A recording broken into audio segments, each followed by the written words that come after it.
This is 101 ESPN from Super Bowl 46 in Indianapolis. Brought to you by Appliance Solutions, American Standard Heating and Air Conditioning, and Ryan Kelly, the home loan expert. Jerome Bettis is with us on behalf of Papa John, so we appreciate that very much.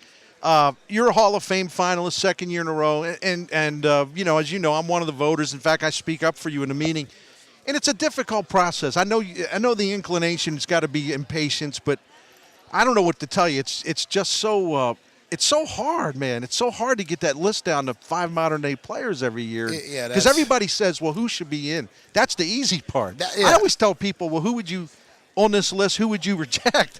Then It's like, ooh, yeah. And that's what I look at. And people ask me, well, how do you deal with it? And I say, if you look at the list, tell me one person that doesn't deserve to be on the list. So whoever gets in, it's great for them. And if I get in, it's great. But you can't be upset because it's a great football players on that list. And whoever gets in, it was their turn and their time to get in. So you can't be upset about great players going into the Hall of Fame.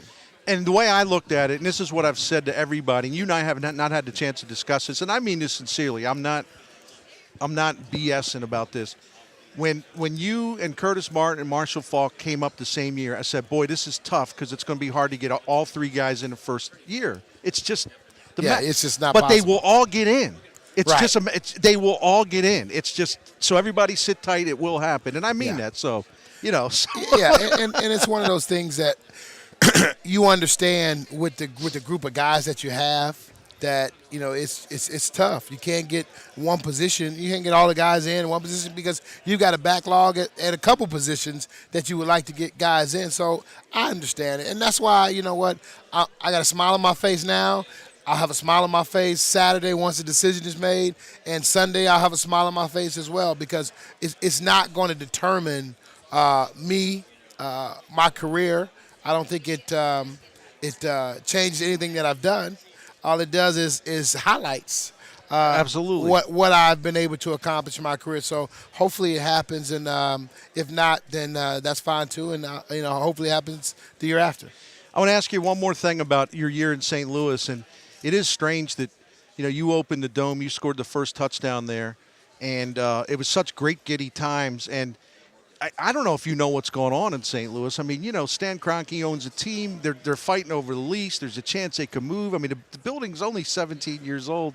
Just as someone who was there for a year, and I think you saw that wave of excitement when the Rams moved. What do you think about the Rams' future in St. Louis? That's it would be disappointing if they did leave because that city really galvanized around that team.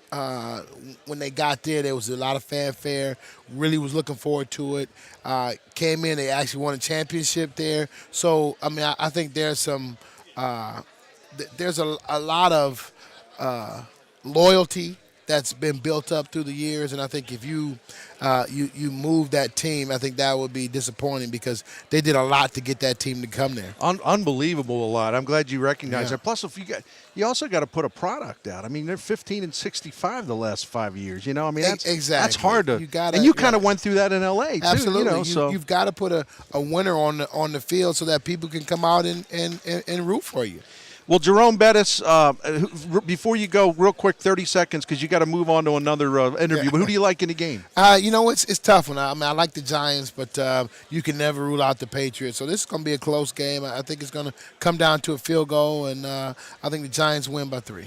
Thanks, Jerome. Thanks, Bernie. It's good to see my friend Jerome Bettis here, the bus on 101 ESPN.